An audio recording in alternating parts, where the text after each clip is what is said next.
This is Ian Cameron for Sportsbook Review, taking a look at your MLB early lines report for the games on Tuesday, August the 9th. Let's get right to it, starting with the Cincinnati Reds taking on the St. Louis Cardinals in an NL Central matchup. And we've got the exact same pitching matchup here in this game as we had last week when the Cardinals and the Reds played one another. Brandon Finnegan, the Reds lefty, on the mound, taking on Mike Leake of the St. Louis Cardinals. And it's the same two pitchers facing off here at Busch Stadium on Tuesday night.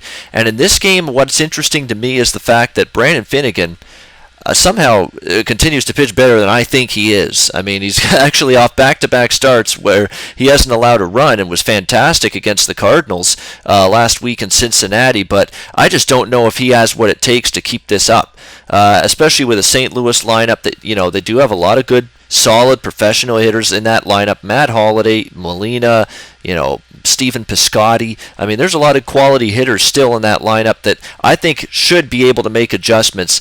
Finnegan just, spun a gem against St. Louis last week. 6 strong shutout innings, leading the Reds to that 7-0 victory. But I think it's going to be a little bit more difficult for Finnegan this time around. I mean, you look at his overall numbers, 4.6 ERA on the road, 4 runs in 5 innings in his lone previous start in St. Louis this season. So I do think he's going to fare a little bit, it's going to be a little bit more tougher for Finnegan this time around. And his FIP and his XFIP, 5.52 and 5.08 respectively. His swinging strike rate, 8.9%. None of those numbers are going to just absolutely pop off the page at you. So, yeah, let's give Finnegan some credit for the way he's pitched, but I don't think it's something that is going to extend into this matchup. I think St. Louis will make the adjustments, fare much better against Finnegan here in this game. On the flip side, we've got Mike Leake on the mound for St. Louis facing his former team, and wow, it's been a real rough go for Mike Leake. Last 3 starts, he has been absolutely crushed. He's allowed 20 runs on 27 hits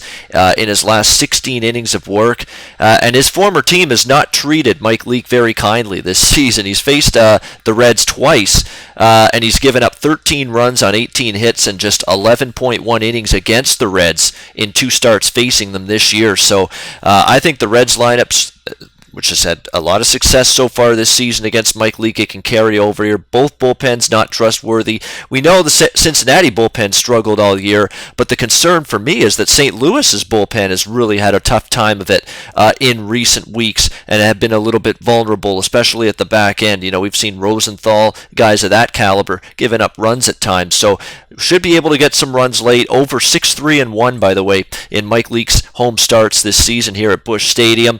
I think those stats can continue. I would look over the total. In fact, that's what I'll be on. I'll be recommending that here. Over 8.5 between the Cardinals and the Reds on Tuesday night. San Diego-Pittsburgh on Tuesday, August 9th.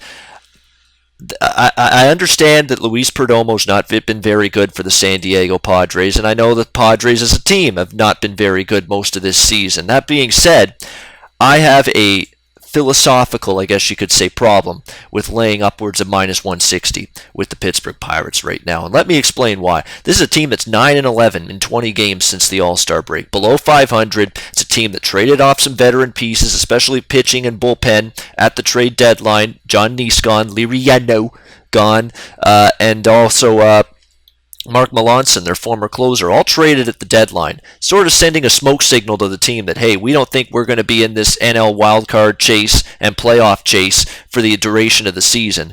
And Pittsburgh sort of played like that. I mean, they've been lethargic. The offense has been non-existent at times. Andrew McCutchen's gone through a prolonged slump, which has been a big problem for this Pirates team to overcome for a lineup that's not overly deep to begin with. And then their pitching's been mediocre. And then you've got what I think looks to be a growing, fracture, you could say, between the players and manager Clint Hurdle a little bit.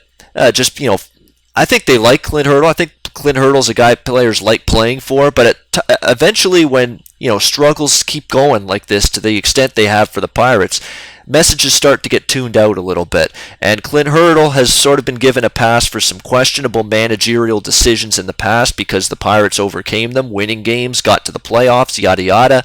But it looks like he's on the hot seat, and it looks like he could be out too at the end of the season. So you're not seeing that tremendous game in and game out effort, focus, whatever you want to call it right now from the Pittsburgh Pirates. That's clear because they've went 9-11 since the break.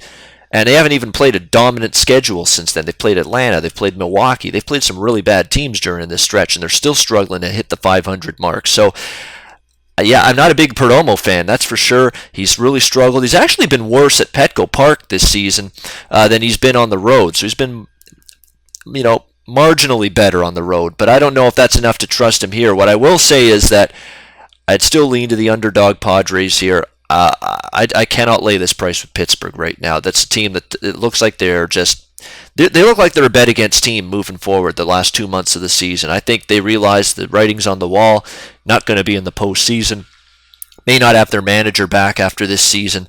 Lots of changes could be ongoing. They're a team I either bet against them right now, or especially in this kind of price range, minus 160. That is not at all something I'm interested in doing, laying this price with Pittsburgh. So I'll lean San Diego. I'm going to do a little more digging, do some more due diligence with this game, see if I can make a case for San Diego. But if I were to bet that one, for sure, it's the Padres as a dog, or I leave that game alone. Arizona and the Mets, I'll tell you what, that's a cheap price for the better team, the New York Mets. That being said, Zach Greinke's been phenomenal, so I lean to the Mets. I'm not going to get involved, but what I will do in this game is maybe recommend the Mets in the second half, because once you get Greinke out of there, Arizona's bullpen, as I've mentioned many times, has been awful for the better part of the last couple of months. Mets could have an edge late in that game, so I'd lean to the Mets in the second half of that game. Really, other than that, the only thing that kind of stuck out to me was a lean to the Tigers against Seattle with Daniel Norris back on the mound for the Detroit Tigers. Now, Daniel Norris, to me, is a quality lefty. He is a guy that definitely, I think, once he settles in, he can stay on the damn field. I mean, injuries have just been an issue for him now with the Jays and now with the Tigers, and it's continued. So he's just got to stay healthy. We'll see if he can fare better here as he's getting this first start back with the big major league club here with the Detroit Tigers. First start with this team since July 4th. So it's been a good solid couple of months now, or a good solid month rather, since we've seen Daniel Norris. Wade LeBlanc, to me, he's pitching well, this journeyman lefty for the Seattle Mariners, like 2.88 ERA in 4 starts at Safeco Field. Seattle 4-0 and LeBlanc's 4 home starts, but Wade LeBlanc, to me, I don't think he can keep this up. He's been a journeyman, okay? He's been a mediocre pitcher all these years. Now all of a sudden he's befuddling major league hitters left and right. I don't see this continuing for Wade LeBlanc. Give him credit; he's pitching well. I don't take anything away from him, but I think eventually, as he gets more and more starts under his belt, you're going to see hitters make more of an adjustment.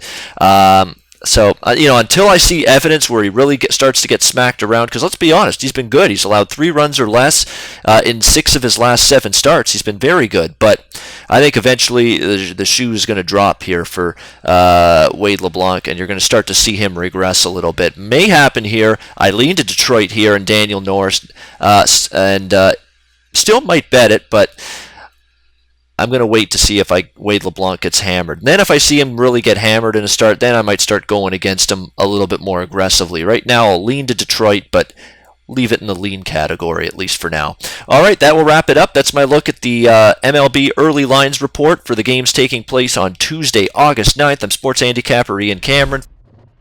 Go to SBRodds.com. Browse, compare, and shop live odds available at top online sportsbooks.